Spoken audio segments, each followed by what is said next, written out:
تعریفات کبریائی و بڑائی اللہ تبارک و تعالی کی ذات کے لیے خاص ہیں۔ اللہ تعالیٰ کی پاکیزہ و برکت حمد و ثنا کے بعد آمین لا تعداد درود و سلام امام الانبیاء سید الانبیاء کونین کے تاجور جناب محمد رسول اللہ صلی اللہ علیہ وسلم کی رہتے دستباز برادران اسلام، بزرگ و دوستو، گزشتہ خطبہ جمعہ میں ایمان کی اہمیت و فضیلت اور اس کی حفاظت کے حوالے سے چند ایک باتیں آپ حضرات کے سامنے رکھی گئی تھی۔ اسی مضمون کو انشاءاللہ تعالی آگے بڑھاتے ہیں اور ہمارا آج کا جو خطبہ ہے وہ انشاءاللہ العزیز 1:15 بجے ختم ہو جائے گا۔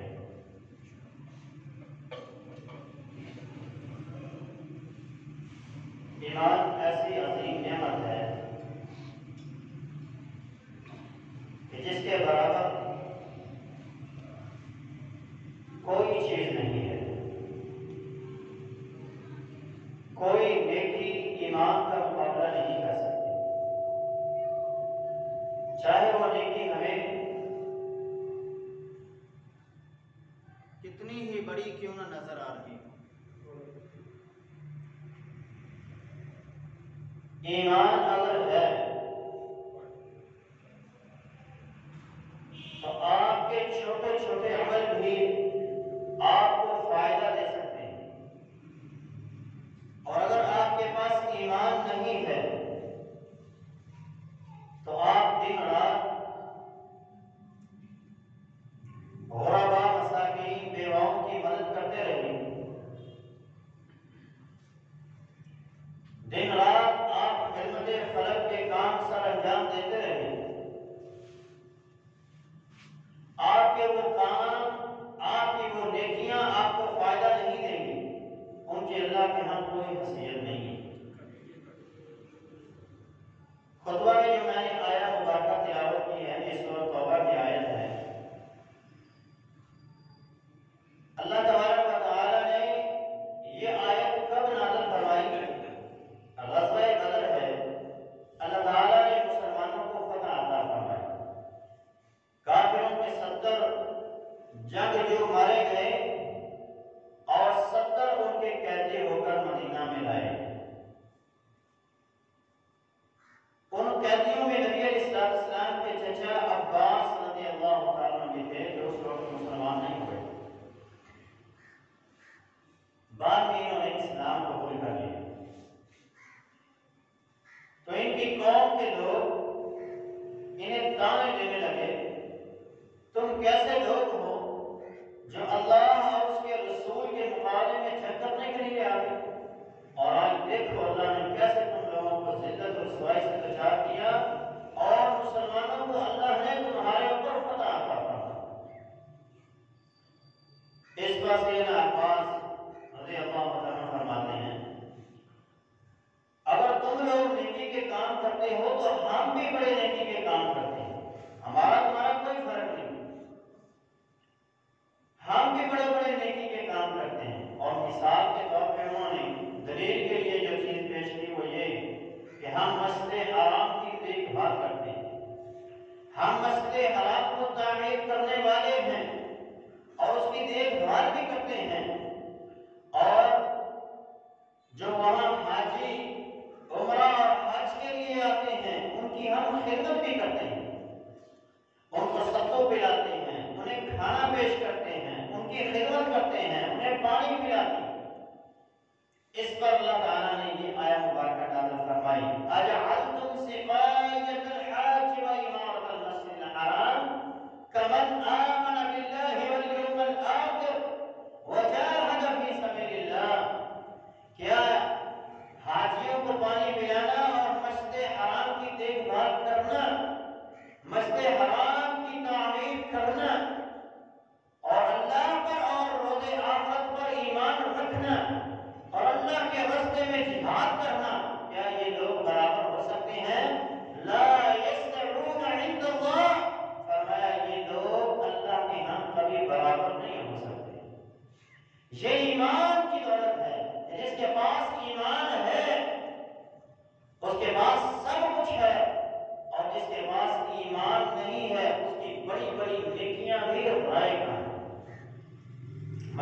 کی دیکھ بھال کرنا، مسجد بنانا بڑا عظیم عمل ہے، اور پھر اس کائنات کی سب سے عظیم مسجد کی دیکھ بھال کرنا اور اس کو تعمیر کرنا، یہ تو بہت بڑا عظیم عمل ہے۔ لیکن اس کے باوجود اللہ تبارک و تعالیٰ نے ان کے اس عمل کی کوئی قدر و قیمت نہیں کی۔ اللہ کے ہاں ان کے اس عمل کی کوئی حیثیت نہیں ہے، کیونکہ ان کے پاس ایمان نہیں ہے، وہ مشرک ہیں، کافر ہیں، رب کے ساتھ اور کو شریک کرنے والے ہیں، اس لیے اللہ کے ہاں ان کے اس عمل کی بھی کوئی حیثیت نہیں۔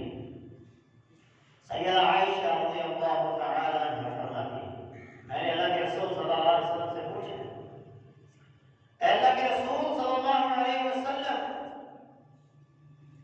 ہمارا ایک رشتہ دار عبداللہ بن جدعان تھا، اور زمانہ جاہلیت میں وہ خدمت خلق کے بڑے کام سر انجام دیتا تھا۔ نبی علیہ السلام اس کی سخاوت کا خود بھی تذکرہ کرتے ہیں۔ میں عبداللہ بن جدعان وہ تھا کہ جب مکہ میں حرف الفصول کا معاہدہ لکھا جا رہا تھا تو سب سے اہم کردار جس بندے نے ادا کیا وہ عبداللہ بن جدعان تھا، اور حرف الفضول یہ معاہدہ تھا کہ مکہ کے اندر اگر کسی کے ساتھ، کسی تاجر کے ساتھ، کسی بھی بندے کے ساتھ ظلم ہوتا ہے تو ہم اس کے ظلم کا حساب ظالم سے لے کر اس کو دیں گے۔ کسی کے ساتھ ظلم و ستم نہیں ہوگا، کسی کی حق تلفی نہیں ہوگی۔ یہ معاہدہ تحریر کروانے والا اور اس پر لوگوں کو جمع کرنے والا عبداللہ بن جدعان تھا، اور پہلے اس کے پاس کچھ نہیں تھا، کنگال تھا۔ فرماتی ہیں سیدہ عائشہ کہ وہ خودکشی کرنے کے لیے ایک غار کی طرف گیا۔ جب اس غار میں داخل ہوا تو وہاں اس کو سونے چاندی کے ڈھیر مل گئے، وہ سارا سونا لا کے اپنے گھر لے آیا، امیر ہو گیا، اور پھر اس نے مکہ میں یہ منادی کروا دی کہ اگر کوئی تندرست ہے، کنگال ہے، میرے پاس آئے تو اس کی حاجت کو پورا کروں۔ پھر اس نے ایک بہت بڑی دیگ بنائی، اور وہ دیگ اتنی بڑی تھی کہ اللہ کے رسول صلی اللہ علیہ وسلم فرماتے ہیں کہ میں اس دیگ کے سائے میں سخت گرمی کے اندر جب میں بکریاں چلایا کرتا تھا تو اس کے سائے میں بیٹھا کرتا تھا، اتنی بڑی وہ دیگ۔ اور سیدہ عائشہ فرماتی ہیں کہ اونٹ پر آدمی بیٹھ کر اس کے اوپر سے اندر سے کھانا نکال لیا کرتا تھا، اتنی بڑی وہ دیگ۔ تو اس نے اس قدر نیکی کے کام کیے، یا اس کی یہ نیکیاں، اس کی یہ سخاوت، اس کی یہ رحم دلی، لوگوں کے ساتھ حسن سلوک والا معاملہ اسے فائدہ دے گا؟ نبی علیہ السلام نے اس کے جواب میں فرمایا ایک ذرے کے برابر بھی اسے فائدہ نہیں پہنچے گا، کیونکہ اس کے پاس ایمان کی دولت نہیں تھی، ایمان سے خالی تھا، حالت کفر کے اندر، حالت شرک کے اندر اس دنیا سے گیا ہے۔ تو ایمان بہت بڑی نعمت ہے اللہ تعالیٰ کی، اس نعمت کی قدر کرنی ہے۔ اگر یہ دولت آپ کے پاس ہے تو آپ کے پاس سب کچھ ہے، اور اگر یہ نعمت آپ کے پاس نہیں ہے تو آپ کا تعلق جتنا مرضی کسی کے ساتھ مضبوط کیوں نہ ہو، وہ تعلق بھی آپ کو فائدہ نہیں دے گا۔ نبی علیہ السلام کے چچا ابو طالب اسلام کے لیے، اللہ کے رسول کے لیے اس نے بڑی قربانیاں پیش کی۔ نبی علیہ السلام کے دفاع میں پیش رہا ہے، وہ ہر محاذ پر، ہر موقع پر اس نے رسول اللہ صلی اللہ علیہ وسلم کا دفاع کیا، حتیٰ کہ جب نبی علیہ السلام کو اور آپ پر ایمان لانے والوں کو شیب ابی طالب کے اندر بند کر دیا گیا، محصور کر دیا گیا، معاشی بائیکاٹ کر دیا گیا، اور یہ معاہدہ لکھا گیا جو ان کے ساتھ تعلق رکھے گا اس کے ساتھ معاشی بائیکاٹ کیا جائے گا۔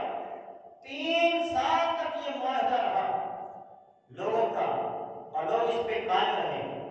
3 سال تک اللہ کے رسول صلی اللہ علیہ وسلم اور بنو ہاشم، نبی اسلام کے چچا ابو طالب، جو گھاٹی جو جگہ ان کی تھی اس کا نام شیب ابی طالب تھا.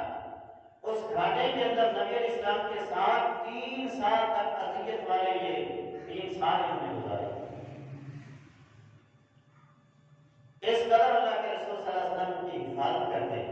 مورخین لکھتے ہیں رات کو اٹھتے اپنے بیٹے علی کو اٹھاتے اور اس کی جگہ پر اللہ کے رسول صلی اللہ علیہ وسلم کو سلاتے اور اپنے بیٹے کو اللہ کے رسول صلی اللہ علیہ وسلم کی جگہ پر سلاتے تاکہ اگر حملہ ہوتا ہے کوئی پریشانی آتی ہے تو وہ ہمارے خاندان پر آئے اللہ کے رسول صلی اللہ علیہ وسلم کو اس کی تکلیف نہ پہنچے. اس قدر اللہ کے رسول صلی اللہ علیہ وسلم کا دفاع کیا اسلام کے ساتھ اپنے حیات ہے. لیکن دنیا سے جاتے ہوئے کلمہ کفر اس کی زبان سے ادا ہو.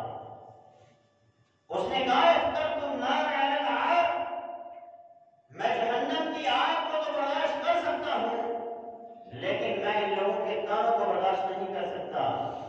میں اس دنیا سے جاتے ہوئے اپنے باپ عبد المطلب کے دین پر اس دنیا سے جا رہا ہوں.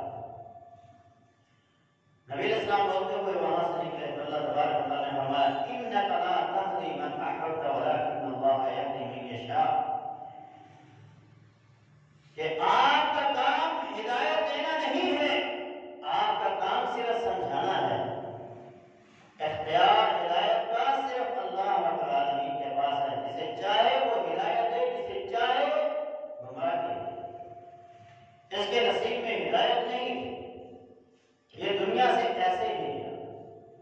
تو اس کی یہ بڑی بڑی نیکیاں بھی اس کے لیے فائدہ مند ثابت نہ ہو. اور اگر آپ کے پاس ایمان ہے تو پھر آپ کے چھوٹے چھوٹے عمل بھی آپ کے گناہوں کا کفارہ بن جائیں گے اور آپ کی نجات کا سرٹیفکیٹ بن جائے گا. نبی علیہ السلام ایک یہودی بچے کے پاس اس وقت پہنچے جب اس کی آخری سانسیں چل رہی تھی. تو آپ نے اس بچے سے کہا قل لا الہ الا اللہ، اے بچے لا الہ الا اللہ پڑھ دو. تو اس نے اپنے باپ کی طرف دیکھا تو باپ نے کہا علی ابو القاسم کی اطاعت کرو، جیسے کہتے ہیں ویسے کرو. اس بچے نے لا الہ الا اللہ محمد رسول اللہ صلی اللہ علیہ وسلم اپنی زبان سے ادا کیا اور اس کی روح اس کے جسم سے نکل گئی. اللہ کے رسول صلی اللہ علیہ وسلم فرماتے ہیں الحمدللہ الذی انقذہ من النار، تمام تعریفیں اس اللہ کے لیے ہیں جس نے اس بچے کو آگ جہنم کا ایندھن بننے سے بچا دیا.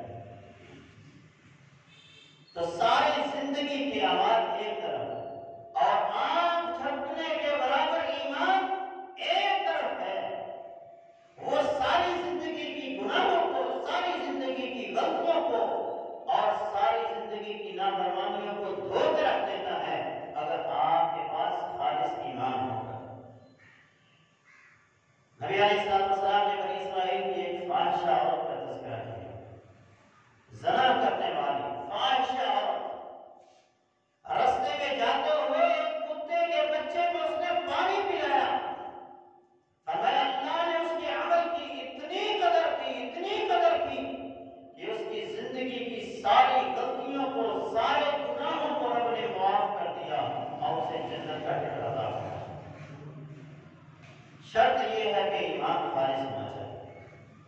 اگر ایمان خالص ہے تو آپ کی غلطیاں، آپ کے گناہ معاف کر دیے جائیں گے اور آپ کو رب تعالیٰ جنت کا ٹکڑا عطا فرمائے گا.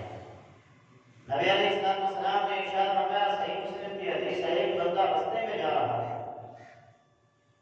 اور رستے میں اس نے تکلیف دہ چیز کو دیکھا، کسی پتھر کو دیکھا یا کسی ایسی چیز کو دیکھا جو لوگوں کے لیے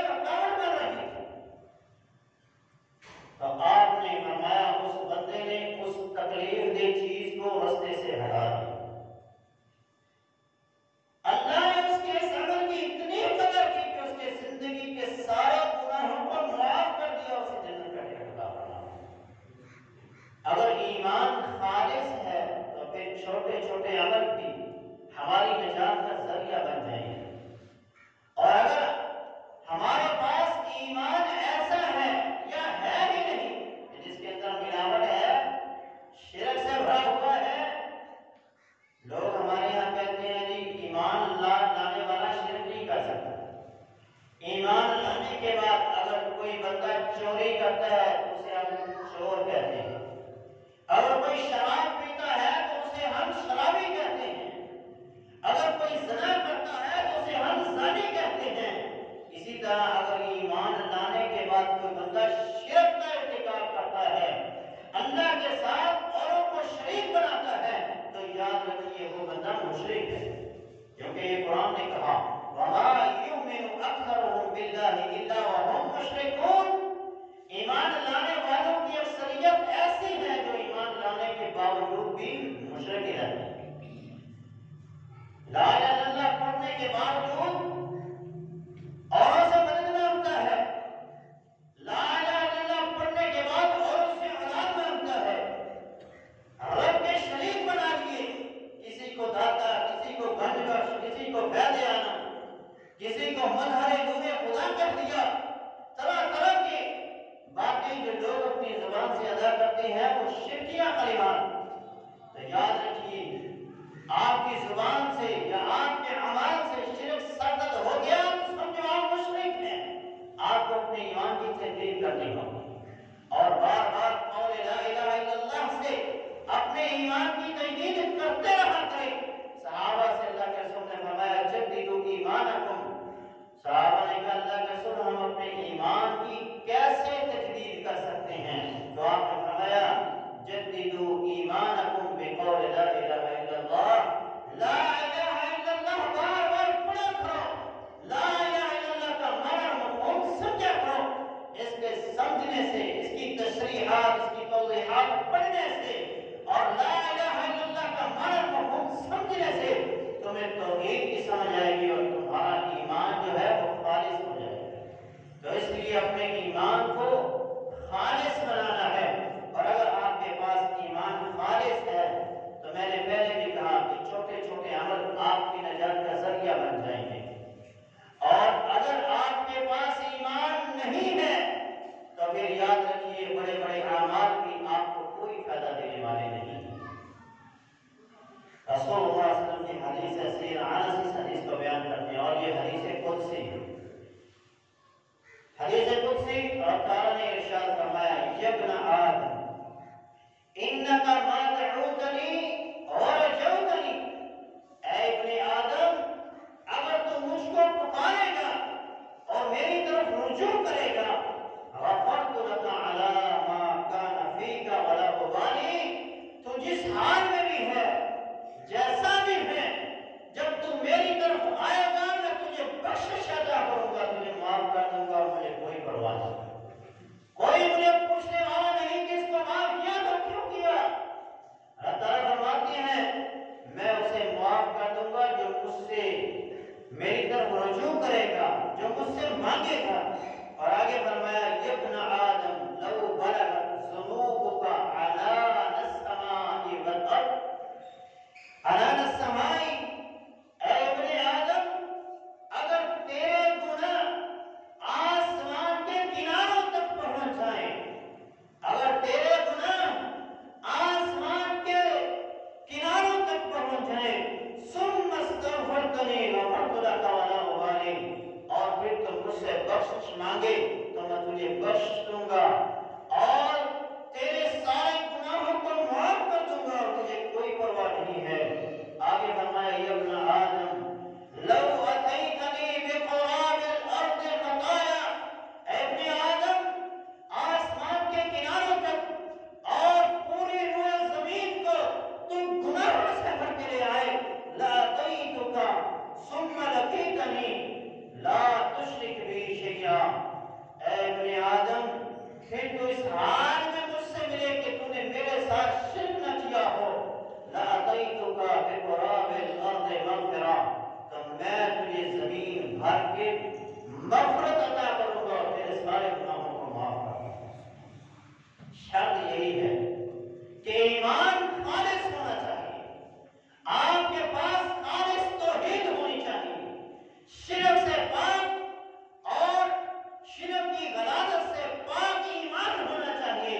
جب آپ کے پاس یہ چیز ہوگی تو آپ جتنے مرضی گناہگار کیوں نہ ہوں اللہ تعالیٰ آپ کو معاف فرما دے گا، آپ کو بخشش اور مغفرت کا سرٹیفکیٹ عطا فرما دے گا. ایمان اس بندے کے لیے نجات کا ذریعہ بن جاتا ہے۔ سیدنا عبداللہ ابن عامر بن العاص اس حدیث کے راوی ہیں، امام بخاری صحیح البخاری میں اس حدیث کو نقل کرتے ہیں۔ آپ نے فرمایا ان اللہ سیخلص رجلا من امتی علی رؤوس الخلائق یوم القیامہ، کہ اللہ رب العالمین میری امت میں سے ایک بندہ ایسا قیامت کے دن نکالیں گے کہ جس کے پاس نیکی نام کی چیز نہیں ہوگی، فینشر علیہ 99 سجلا، اس کے جو زندگی کے نامہ اعمال اور اس کے جو رجسٹر تیار ہوئے ہیں وہ 99 ہیں، ایک کم 100، ایک کم 100 رجسٹر گناہوں کے، اور وہ ہے کیسے؟ فرمایا کل سجل مثل مد البصر، جہاں تک انسان کی نظر جائے گی وہاں تک وہ رجسٹر ہو، اتنا موٹا اور اتنا لمبا وہ رجسٹر، اور ایک نہیں 99 رجسٹر ہوں گے۔ اور اس سے اللہ تعالیٰ فرمائیں کہ کیا تیرے پاس کوئی نیکی ہے؟ وہ کہے گا میرے پاس کوئی نہیں۔ اللہ تعالیٰ فرمائیں گے پھر بھی دیکھ لو، پھر اس کے رجسٹروں کو دیکھا جائے گا تو اس کے رجسٹروں میں ایک پرچی بطاقہ، چھوٹی سی پرچی جس کے اوپر لکھا ہے اشہد ان لا الہ الا اللہ وحدہ لا شریک لہ واشہد ان محمدا عبدہ ورسولہ، کہ اس نے اللہ کے ایک ہونے کی گواہی دی اور محمد رسول اللہ صلی اللہ علیہ وسلم کے رسول ہونے کی گواہی دی۔ یہ عمل اس کے پاس، ایمان اس کے پاس۔ اللہ فرمائیں گے آج تیرے ساتھ ظلم نہیں کیا جائے گا، اے میرے بندے اس نیکی کو لے، اس عمل کو لے، اپنے اس ایمان کی دولت کو لے، اور جہاں نیکیوں کو تولا جا رہا ہے، گناہوں کو تولا جا رہا ہے، وہاں پہنچ۔ اب وہ اس ترازو کے پاس پہنچ گیا، اور وہ ترازو بھی کوئی چھوٹا نہیں، آپ نے فرمایا اتنا بڑا ترازو ہے کہ ساتوں زمینوں ساتوں آسمان اس کے ایک پلڑے میں رکھ دیے جائیں تو وہ بھر نہیں سکتا۔ اس کے وہ 99 رجسٹر گناہوں کے ترازو کے ایک پلڑے میں رکھ دیے جائیں گے، اور وہ بطاقہ چھوٹی پرچی شہادت والی ایمان والی دوسرے ترازو کے پلڑے میں رکھی جائے گی، تو وہ شہادت والی پرچی زمین کے ساتھ لگ جائے گی اور وہ 99 رجسٹر گناہوں کے اٹھ جائیں گے۔ یہاں مقابلہ اس کے گناہوں کا اور رب کی ذات کا تھا، یہاں مقابلہ نبی پر ایمان اور اس کے گناہوں کا تھا۔ نہ اس کے گناہ اتنے ہیں جو نبی کے مقام و مرتبے کو پہنچ سکتے ہیں، نہ اس کے گناہ اتنے بڑے ہیں کہ وہ رب سے بڑے ہو سکتے ہیں۔ رب تعالیٰ کی ذات سب سے بڑی ہے، اور اس کے بعد بڑی ذات اس کی محمد رسول اللہ اس کے رسول ہے۔ ان دونوں پر ایمان اس لیے بھاری ہے اور اس کے گناہ وہ ہلکے ہیں۔ رب تعالیٰ نے ایمان کی برکت سے، اپنے اوپر ایمان رکھنے کی وجہ سے اور اپنے رسول پر ایمان رکھنے کی وجہ سے اس بندے کو مغفرت کا سرٹیفکیٹ عطا فرما دیا۔ ایمان خالص ہے تو یاد رکھیے نجات ہمارا مقدر ہے، دنیا اور آخرت کے ہر غم سے اللہ تعالیٰ نجات عطا فرماتا ہے اگر ایمان خالص ہے۔ ہمارا تعالیٰ نے ان الذین قالوا ربنا اللہ ثم استقاموا فلا خوف علیہم ولا هم يحزنون، وہ لوگ جنہوں نے کہا ہمارا رب اللہ ہے اور پھر اس پر ڈٹ گئے، اپنے ایمان کی انہوں نے حفاظت کی، فرمایا رب تعالیٰ نے کہ ان لوگوں کے اوپر کسی قسم کا کوئی خوف نہیں ہوگا اور نہ ہی یہ قیامت کے دن غمگین ہوں، نہ انہیں کسی قسم کا آگے ہونے والے جو واقعات ہوں گے، جن حالات کا انہیں سامنا ہوگا، ان کا بھی انہیں کوئی خوف نہیں ہوگا، جو پیچھے کر کے آئے ہیں اس کے اوپر بھی یہ نادم اور پشیمان نہیں ہوں گے۔ تو یہ آپ کی اور میری نجات کا ذریعہ ہے، میرے اور آپ کے غموں کا مداوع ہے اگر ہمارے پاس ایمان خالص ہے۔ ایمان خالص کتنی بڑی اللہ تعالیٰ کی نعمت ہے۔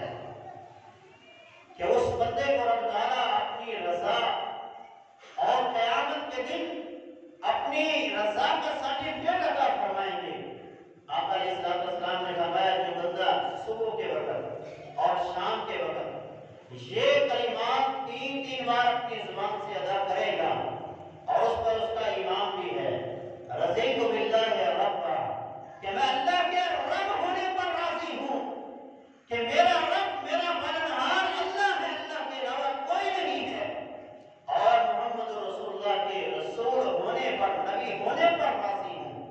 آپ کی اطاعت، آپ کی فرما برداری ہر معاملے کے اندر وہ مقدم رکھتا ہے، اور اسلام دین زندگی کے ہر شعبے میں وہ اسلام سے رہنمائی لیتا ہے، دنیا کے تمام ادیان میں سب سے سچا دین جو سمجھتا ہے وہ اسلام کو سمجھتا ہے اور اس کو مانتا بھی ہے۔ فرمایا جو ان تین چیزوں کے اوپر دنیا میں راضی ہو گیا، قیامت کے دن اللہ کے سامنے جب جائے گا اللہ اس بندے کو خوش کر دے گا۔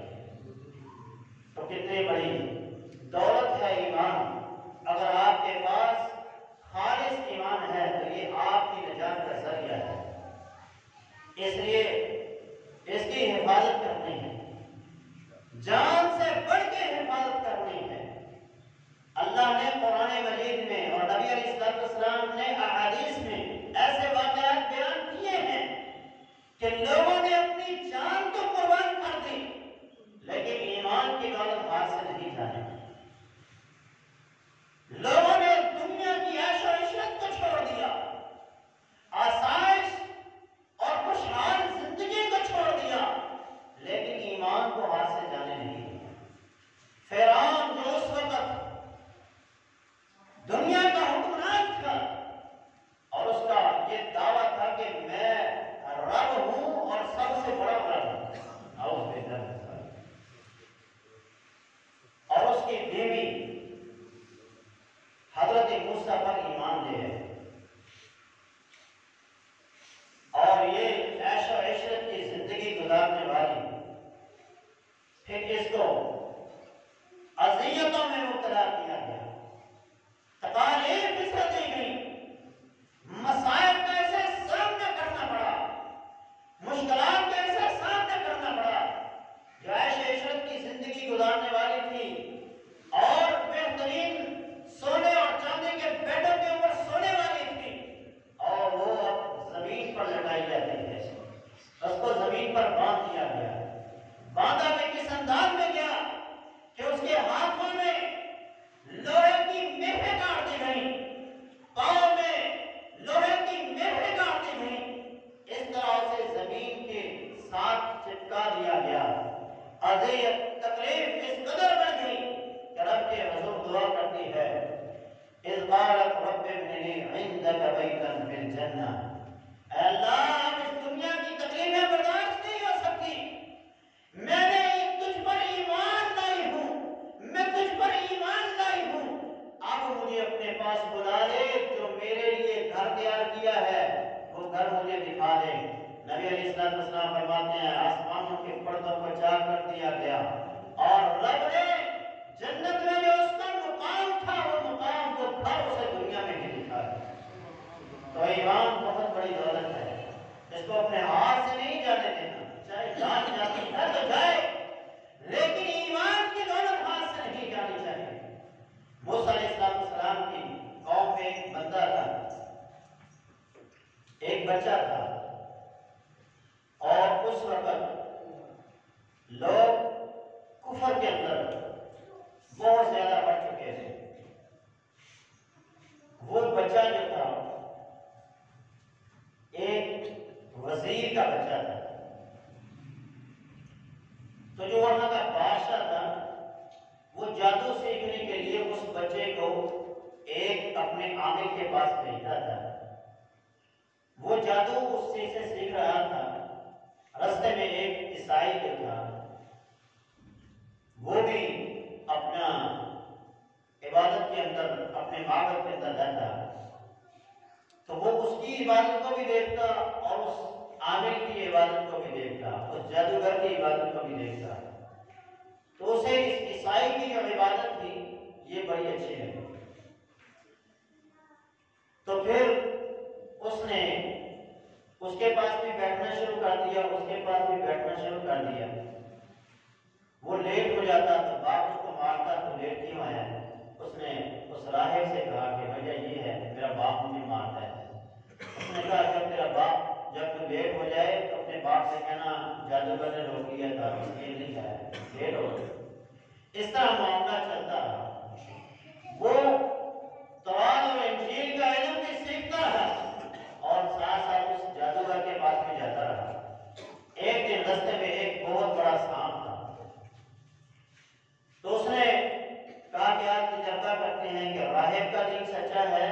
یا وہ جادوگر کا دین یا اس کی باتیں سچی.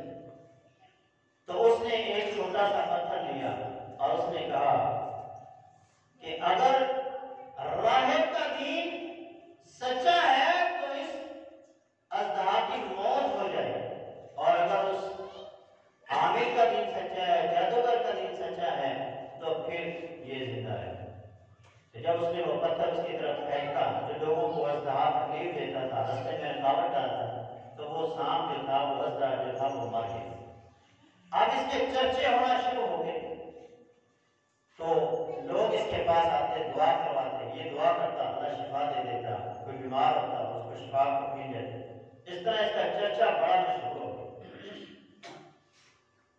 بادشاہ کو پتا چلا تو اس نے کہا کہ تیرے بڑے چرچے ہیں، کیا وجہ ہے؟ اس نے کہا جس کے پاس تو مجھے بھیجا تھا اس کے پاس میں نہیں جاتا، میں کسی اور کے پاس گیا ہوں، اس سے میں نے علم سیکھا اور اس کی برکت سے اللہ نے مجھے یہ سب کچھ عطا کیا. تو اس بادشاہ نے کہا کہ تو مجھ پر ایمان نہیں رکھتا؟ اس نے کہا نہیں، میں تو اللہ پر ایمان رکھتا ہوں جو ساری کائنات کا خالق و مالک و رازق ہے. اس نے اپنے سپاہیوں کو کہا اس کو پکڑو اور پہاڑ پر لے جاؤ. پہاڑ سے اس کو نیچے گرا. وہ پہاڑ پر جب گیا اور سپاہی اس کے ساتھ ہیں، اس نے وہاں دعا کی، اے اللہ مجھے ان ظالموں سے نجات عطا فرما، ان کو تباہ و برباد کر دے. پہاڑ پہ زلزلہ طاری ہوتا ہے، وہ سارے نیچے گر کے مر جاتے ہیں، یہ اٹھ کے پھر واپس آ جاتے ہیں. پھر وہ اور سپاہیوں کو بھیجے، اس کو لے جاؤ اور دریا میں پھینکو. اس نے پھر دعا کی. وہ اپنے سارے حربے استعمال کر چکا. تو اس بچے نے کہا تو مجھے مار نہیں سکتا کیونکہ زندگی اور موت کا مالک اللہ ہے، تو نہیں ہے. تو اگر مجھے مارنا چاہتا ہے تو تیرے لیے ایک تجویز میں پیش کرتا ہوں کہ میرے پاس جو تیر ہیں ان میں سے ایک تیر نکالنا، مجھے درخت پہ لٹکا دینا اور اس کے اوپر جو لکھا ہو وہ پڑھ کے وہ تیر چلانا تو میں مر جاؤں گا. اس نے کہا اچھا یہ تو کوئی بات نہیں. میں نے کہا شاید میں شرط یہ ہے کہ پورا شہر جو ہے وہ یہاں موجود ہونا چاہیے.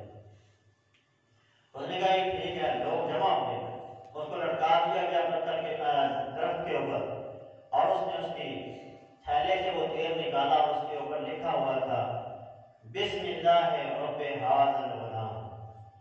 اس نے یہ پڑھ کے تیر جب چلایا تو وہ تیر بچے کو لگا اور بچہ شہید ہو گیا.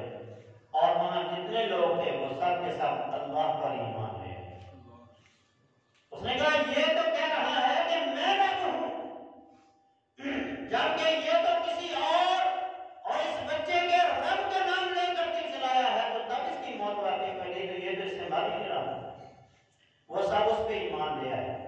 پھر اس بادشاہ ظالم نے لوگوں کو حکم دیا، اپنے سپاہیوں کو، کہ رستے کی دونوں جانب خندقیں کھود دی جائیں. سورہ بروج کے اندر، سورہ بروج جو ہے اسی واقعہ کی نشاندہی کرتی ہے کہ اس نے وہ خندقیں کھودی رستوں کے دونوں طرف میں. پوچھتا جو اس کو مانتا اس کو چھوڑ دیتا، جو نہیں مانتا تو اسے اس خندق کے اندر، پاک کے اندر پھینک دیتا. اسی طرح ان لوگوں نے اپنے ایمان کی حفاظت کی اور اپنی جان کی قربانی پیش کی، لیکن ایمان ہاتھ سے جانے نہیں دیا. فرعون کی ایک لونڈی تھی جس کا نام ماشتا تھا اور اس کے 3 بچے تھے. یہ اللہ کے نبی حضرت موسیٰ پر ایمان لے آئے. تو ایک دن فرعون کی بیٹی کی، فرعون کی بیوی، فرعون کی کسی وزیر کی، یہ فرعون کی بیٹی کی، فرعون کی بیٹی کی بالوں کی کنگھی کر رہی تھی کہ اس کے ہاتھ سے کنگھی گر گئی. تو اس نے وہ کنگھی نیچے سے اٹھائی. تو اس نے کہا بسم اللہ. اس نے کہا یہ اللہ کون ہے؟ میرا باپ فرعون؟ اس نے کہا نہیں، تیرے باپ کا، میرے باپ کا، میرا، تیرا، سب کا رب آسمانوں والا ہے. وہ اللہ ہے، رحیم و کریم اللہ، غفور رحیم اللہ، وہ ہے سب کا خالق و مالک. اس نے کہا میں اپنے باپ کو بتاتا. اس نے فرعون کو بتایا. فرعون نے کہا کہ تم مجھ پر ایمان نہیں رکھتی؟ اس نے کہا نہیں، میں تو اللہ خالق و مالک پہ ایمان رکھتا. اس نے کہا ایک دیگ لایا.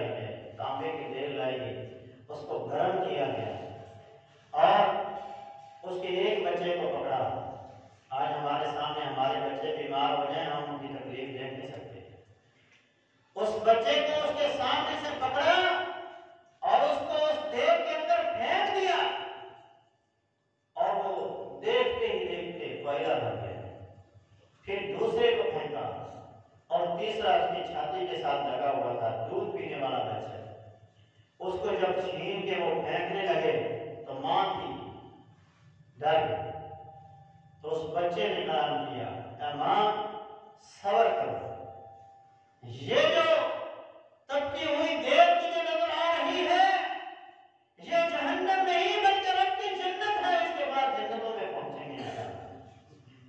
تو اس نے یہ بات کہی اور ایمان ماں کا اور مضبوط ہو گیا، وہ آنکھوں کے سامنے وہ بچہ بھی جل گیا، یہ ماشتہ بھی جل گیا، لیکن ایمان کو اپنے ہاتھ سے جانے نہیں دیا۔ جان جاتی ہے تو جائے لیکن ایمان کی دولت ہاتھ سے نہیں جانی چاہیے۔ ایمان بہت بڑی نعمت ہے اللہ تعالیٰ کی، اس کو اپنے ہاتھ سے نہ جانے دیجیے۔ نبی علیہ السلام نے بنی اسرائیل کا ایک واقعہ بیان کیا اور آپ نے فرمایا کہ دو آدمی رستے سے جا رہے تھے تو رستے میں انہیں ایک درگاہ ملی، تو وہاں کے جو حواری تھے مجاور جو تھی انہوں نے پکڑ لی، کہا ہمارا یہ اصول ہے کہ یہاں سے جو بھی جاتا ہے وہ یہاں نذرانہ دے کر جاتا ہے، چڑھاوا چڑھا کے جاتا ہے، بغیر چڑھاوے کے یہاں سے کوئی جا نہیں سکتا۔ انہوں نے کہا یہ ہمارے پاس کچھ نہیں ہے، انہوں نے کہا چاہے مکھی مار کے ہی چڑھا۔ ایک تھا کمپرومائز کرنے والا، اس نے کہا کوئی بات نہیں، بعد میں توبہ کر لیں گے، مکھی ماری چڑھا دی۔ دوسرے نے کہا یہ مکھی اللہ کی مخلوق ہے، اللہ کے علاوہ یہ کسی کے لیے بھی نہیں دی جا سکتی، چاہے جتنی مرضی ہلکی ہلکی ہو، چاہے جتنی مرضی گھٹیا چیز ہی کیوں نہ ہو، وہ اللہ کے علاوہ کسی غیر کے نام پہ نہیں دی جا سکتی۔ یہاں تو پورے پورے بکرے اور جمعرات کو دیکھیں اور نیازیں چڑھائی جاتی ہیں، درباروں پہ درگاہوں پہ دیکھیں یا اللہ کے نام کی نظر و نیاز دی جا رہی ہے، اور وہاں ایک مکھی کی وجہ سے بندہ جہنم کا ایندھن بن گیا۔ آپ نے فرمایا وہ چڑھاوا چڑھانے والا جہنم کا ایندھن بن گیا اور اپنی جان کو قربان کرنے والا جنتوں کا مہمان بن گیا۔ اس لیے اپنے ایمان کی حفاظت کیجیے، ہر شرک یا کفر یا اعمال سے اپنے ایمان کو بچا لیجیے، یہ دنیا میں بھی آپ کے لیے فائدہ مند ثابت ہوگا اور آخرت کے اندر بھی۔ اللہ تعالیٰ سے دعا ہے کہ وہ اللہ تعالیٰ ہمیں ایمان پر زندہ رکھے، توحید کے اوپر زندہ رکھے، توحید والی زندگی گزارنے کی توفیق عطا فرمائے، ایمان خالص اللہ تعالیٰ ہمیں عطا فرمائے، اور ایمان کے اندر ایمان کے اوپر اللہ ہمیں موت نصیب فرمائے، اور قیامت کے دن ایمان والوں مومنین شہداء صالحین انبیاء کا ساتھ ہمیں نصیب فرمائے۔ اقول قولی ھذا